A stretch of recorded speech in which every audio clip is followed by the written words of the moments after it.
तपोवनातले ज्यांनी ज्यांनी सपोर्ट केला त्या सगळ्यांचं मग खूप आनंद आणि अभिनंदन आणि शुभेच्छा द्याव्याच्या वाटतात. तर राजसाहेबांनी मला सपोर्ट केला त्याचा खूप आनंद झाला. म्हणजे त्यांच्याबरोबर गप्पा चर्चा केली तर आणि हे कसं वाचलं पाहिजे आणि एकंदरीतच झाड हा विषय कसा चांगला झाला पाहिजे आणि वाचली पाहिजे त्याच्याबद्दल चर्चा केली. आणि आपण बोललो ना की वेगळी झाडे पण अशी काही लागत नाहीत आणि ते बरोबर होत नाही. आणि 15 फुटी झाडं वगैरे तर अगदीच मजाक आहे ती. ज्या जागेत झाडं आलीच नाहीत तिथं आता 15 फुटी झाडी कशी लागणार. तिथं मातीच तशी नसेल, खतच नसेल, पाणीच नसेल तर कशी येतील ना. म्हणजे आहेत ती तोडायची कशाला, ह्याच्यावरती बोलणं झालंच आपल्याला. मुद्दा असा आहे की आहे ती झाडं तोडायला नाही पाहिजे, पुण्यामुळे व्हायला पाहिजे. ज्या परंपरेने जे सण आहे त्याचा हे सगळं व्हायला पाहिजे, त्याच्याबद्दल आपण आहोतच, आदर आहेच आपल्याला. पण ही नवीन झाडाची फसवणूक नाही व्हायला पाहिजे, झाडं तुटली नाही पाहिजे. आणि एकंदरीत महाराष्ट्रातलीच आपली सगळी वनराई आहे, देवराई आहे, त्या कशा टिकल्या पाहिजे तर नवीन कशा झाल्या पाहिजे अशी आणि त्यांनी हे एकत्रित आंदोलन कोणाला जो सपोर्ट केला ना त्याच्याबद्दल मला खूप आनंद झाला. म्हणून त्यांना भेटायला आलो. ही चांगली गोष्ट आहे आणि पुढे पण अशी तपोवन अशी झाडं वाचावी त्याच्याबद्दल काय करता येईल, कसं करता येईल भेटणार म्हणजे योगायोगानंच भेटलो असं. या सगळ्यांना आपण भेटून नाही म्हणजे ज्यांनी ज्यांनी सपोर्ट केलाय त्या सगळ्यांनी आपल्याला झाडं वाचवण्यासाठी हे सगळं करायलाच हवं. सरकार आपलं काय दुश्मन थोडी आहे. आंदोलन करण्याचं म्हणजे त्यांना आपली भूमिका समजलीच पाहिजे आणि झाडं वाचली पाहिजे. असं झाडासाठी येणारी सगळे आपलीच माणसं आहेत. त्यामुळे जेवढे येतील सगळे येतील ते घेऊन आपल्याला झाडं वाचवायचे आणि झाडं वाढवायची आणि ते आपले खरे आई बाप आहेत असंच आपलं म्हणणं आहे ना. आणि हे सत्यच आहे ना. तोच मुद्दा आपल्याला नाही त्यांनी घेतलीच आहे भूमिका. झाडांसाठी त्यांनी सपोर्ट केला हे मला खूप चांगलं वाटलं. आणि सगळेच कलाकारांनी पुढे येऊन बोलायलाच पाहिजे असं काय नाही. सगळ्यांचं मत हेच आहे की झाडं वाचली पाहिजे असं कोण म्हणतील का.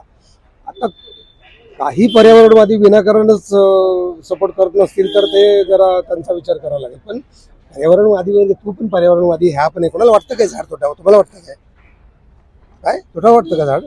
नाही कोणालाच वाटणार नाही. साधी गोष्ट आहे, सिंपल आहे यार.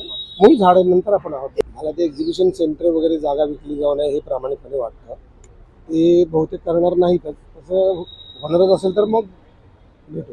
नाही हो गिरीश महाजन समजत नाही हो त्यांना की हे असं नाही करायला पाहिजे हो. अशी एकदम हैदराबादला कशाला झाडं आणायला जायला पाहिजे. महाराष्ट्रात काही फॉरेस्ट डिपार्टमेंट नाही. महाराष्ट्राच्या फॉरेस्ट डिपार्टमेंटला माझा सवाल आहे की तुम्ही अशी मोठी झाडं आपण का नाही तयार करत. आपल्याकडे काय जागा नाहीत का, आपल्याकडे रोपं नाहीत का, माणसं नाहीत का, पैसे नाहीत, काय नाही. हैदराबादला जाऊन आणायची खर्च करायचा आणि त्याचा इथं काही फायदा नाही आहे. 15 फुटी झाडं जगण्यासाठी फार मोठे कष्ट घ्यावे लागतात. ती जमीन खोदावी लागते, त्याला खत पाणी तयार करावं लागतं, 6 महिने पडून ठेवावं लागते, वर्षभर ती योग्य तयार झाल्यानंतर ते झाड लावलं पाहिजे, मग वाढलं पाहिजे. हे असं लगेच आणलं तिकडे खोदला खड्डा लावला लगेच की 2 फुटावर 4 फुटावर खड्डे काढले झाली लगेच. म्हणजे असं नाही होत ना. तर हे समजायला पाहिजे. मंत्री लेवलच्या माणसाला जर समजत नसेल काढा खड्डे, आयुक्त लेवलला काढा खड्डे, लावा झाडं, एवढं महाराष्ट्राला करा फसवतो. आज त्यांनी पर्यावरणच्या काही लोकांना बोलवले आहे नाशिकला.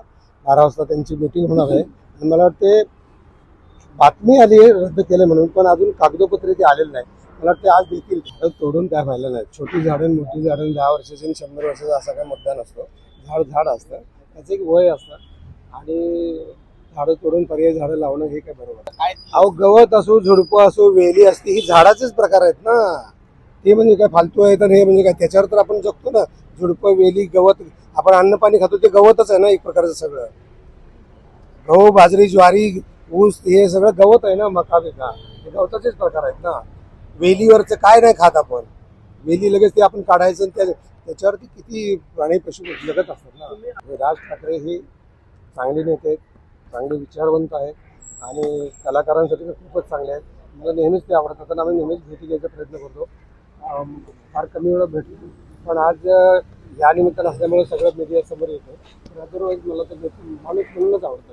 त्यांनी चर्चा केली की हीच की बाबा ही झाडं वाचली तर तुम्ही गेला धन्यवाद म्हणून तुम्ही गेला फार आवडलं आणि वाचलं पाहिजे असंच आहे ना. जाणीव आपल्या सगळ्यांनाच असली पाहिजे. तू तुझ्या वयात की झाडं लावलीत का.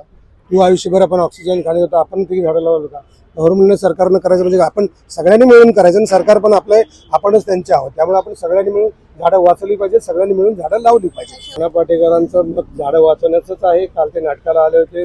सखाराम बाईटम नाटक बघितलं, त्यांना खूप आवडलं आणि त्यांनी कौतुक केलं आणि त्यांनी हेही सांगितलं की हा चांगला मुद्दा आहे आणि सगळ्यांनी सारखं मीडियासमोरच बोललं पाहिजे असं नाही. सगळ्यांचं मत आहे, प्रत्येक माणसाचं मत आहे, प्रत्येक माणसाचं मत असलंच पाहिजे. झाडं वाचलीच पाहिजे.